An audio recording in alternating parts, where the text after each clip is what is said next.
Winning doesn't, and certainly we didn't play our best first half tonight, and they controlled the pace. We were fortunate we were up one, but second half I thought we played great. Number 13, is it, you just put it into context, I mean, it just seems like an unbelievable run. It has been an unbelievable run, but if you watch that video, you can understand why you win 13. Yeah. Because there's been a lot of hard-rocking guys that have played here over that time frame, and we've been really blessed to coach a lot of good players, and of course we have our fair share this year, obviously, but it's 13, but tonight shouldn't be about 13. Tonight should be about these guys first, and Brandon being back here. So I hope, I asked Mario after the game, I said, who played better? Because we didn't play very good the first half. Who played better, us the first half, or was Brandon's speech better? And he said, oh, you guys were a lot better than Brandon. So, but I heard he did a nice job, and I hope he and his family really enjoyed it. You shared a hug with Frank before the video, and what did you tell him? No, I don't know. I don't have any idea. But I hugged about everybody. So, the thing about Frank is, he was so efficient tonight. I thought he played great again. And but he understands that this is great, and we're happy and everything. But there's still bigger fish to fry, so to speak. And so he knows that. Coach, obviously with you all mentioned Lisa Sheriff, has there been talk of resting the players? No. The way it's set up, I mean, we play next Monday, so we can take Tuesday and Wednesday off. And then, you got the Big 12 tournament coming up. We can take Sunday and Monday off. So I don't see any reason why we need to back off and do anything different than what we've been doing.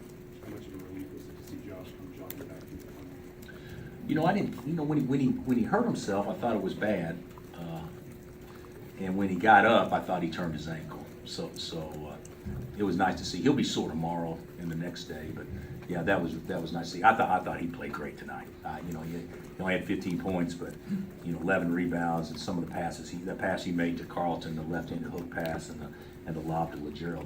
That's pretty good for a 6'8" guy. I mean, I thought he played really well. I think he only had one rebound your last game, and you kind of pointed that out. Is that just something within him that he knows that he only had one, so I got to show up on the board tonight? Probably. Yeah. I think that he's really got both feet in, and whatever we need, he's one of those guys that can actually do it. The Baylor game's a little misleading on one rebound because he's got to spend all his time blocking out a 7-footer, just hoping he doesn't get it and let somebody else clean up. But he rebounded the ball well tonight, and Carlton played great. I think he's tied his career high. Was he just more energetic or maybe more bouncing a step tonight? I don't know, but I thought he looked more athletic. He did finish a couple of baskets, where he and Landon both in the first half, getting shots blocked underneath the backboard. But I thought he looked a lot more bouncy and athletic, and his hands looked really good. I mean, he caught some hard passes. I thought he played extremely well, and we needed tonight.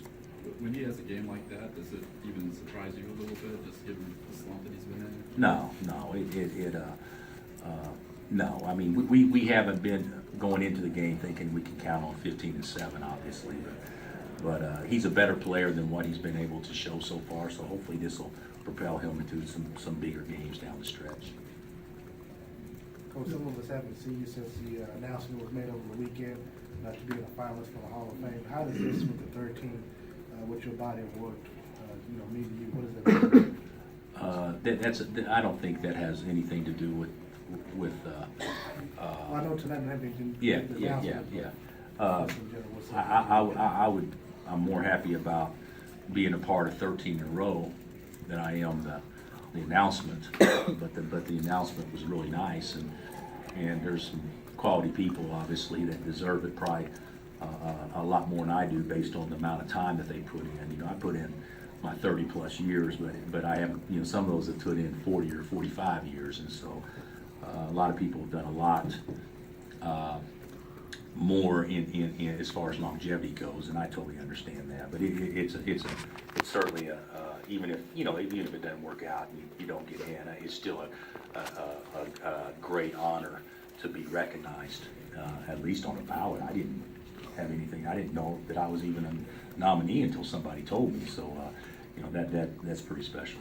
What do you think of being grouped with John Wooden and all those guys? UCLA's run of 13. I mean, now that you've done it, Well, put it in perspective. Yeah, let's put it in perspective.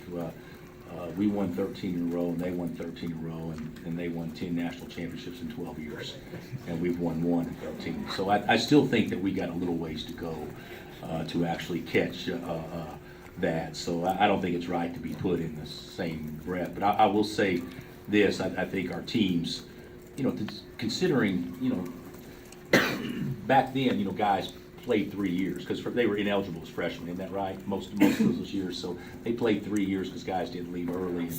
And, we've had quite a bit of turnover on our rosters, so I do think the turnover in today's time speaks well to the consistency of what these guys have been able to accomplish over a course of a 2.5 month period, January, February, and into March, is pretty remarkable, though. I do think it's pretty remarkable. People here will take it for granted a lot, which is fine. But there's a lot of places. We won the Big Ten back-to-back years at Illinois, and there were 5,000 people that greeted us at the airport both years that we won the Big Ten. And here it's awesome, but we got a hat and T-shirt, which is still great. I mean, it's better than not getting anything. So, and I think the video today I thought was unbelievable. I thought it was one of the best videos Liquor and his group's ever done because how it showcased all the players. But it is a pretty big deal. Every year you want to be the best in the people you compete against every year, which is your league, and certainly these guys have done that at a high level. Since you brought it up, the national championship, just one of them, and how quickly does the focus have to turn now to what comes next? What more? I don't think it has to quickly. I think right now what we have to do is stay fresh, minds and bodies as much as possible, and work on some things that we aren't doing as well as we should, and play with the freer mind that we have. Whether you see it or not, these guys during conference play, they operate under pressure. They get everyone's best shot. Just like tonight, TCU was great the first half, and they get most everybody's best shot, and they don't want to be the team that doesn't do it. And there's ever since year 3 or year 4, it's just been every team doesn't want to be the team that doesn't do it. So I think in the next 2 weeks we can focus in on trying to just play our best basketball that we played all year because the pressure's off a little bit. With that in mind, is it a psychological advantage at all that after so many close games and tough games to have one like this? Oh, I think so. Yeah. But it was still a close game. It wasn't what it ended up being 19 but it wasn't a 19-point game. It was a 10-point game, and but yeah, we had to play to the end. But yeah, I do think that it was nice that we didn't have to stress for all 40. Did Brandon speak to the team? Yeah, well, he didn't really speak. He and Mario and Brady and Brennan and Jeremy were all in the locker room. That's 5 guys that played on that 08 team, so that was pretty cool. They had some words of wisdom, but not they're all meant a few words, but they had let them know that there's a lot bigger fish to fry. What's your favorite story with Brandon Rush? Oh, I've got probably a lot of more. I always thought Brandon was ridiculously honest.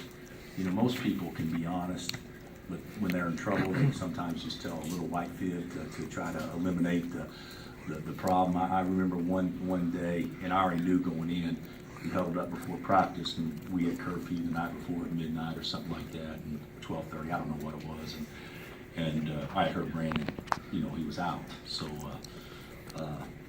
I said, hey, everybody doing okay? Everybody in last night? Everybody make curfew? Did anybody not make curfew last night? And he said, I didn't, Coach. I said, what do you mean you didn't? You knew we had curfew, didn't you? Yeah, I did, Coach, but I was late. And I said, well, I hope you had a good excuse. He said, I did. And I said, what was it? He said, the club was cracking last night. so I mean, how do you get mad at a guy that's ridiculously honest like that? So that's one of my all-time favorite stories. Brandon was asked who the next name up in the rafters should be. Do you have any opinion on who the next name up there should be? Well, I probably have an opinion, but I'll probably not share it yet. But I do think it's time that we start recognizing some of the guys You know, I think they should wait 5 years before they're recognized, but it's been over 5 years with a couple of them, so I think we'll probably honor one or two more next year. Anything else? Your thoughts on the ridiculously loud "We Want Tyler" chant at the end of the game? Yeah, I heard that, and then you know, made me a little nervous because they had their starters in, and we emptied the bench, and I thought, God, we're doing it too early,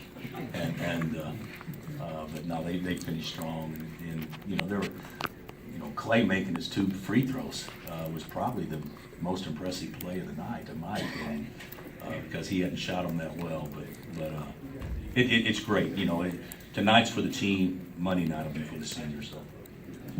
All right, Coach. Thank Thanks, you. Coach. The club was cracking.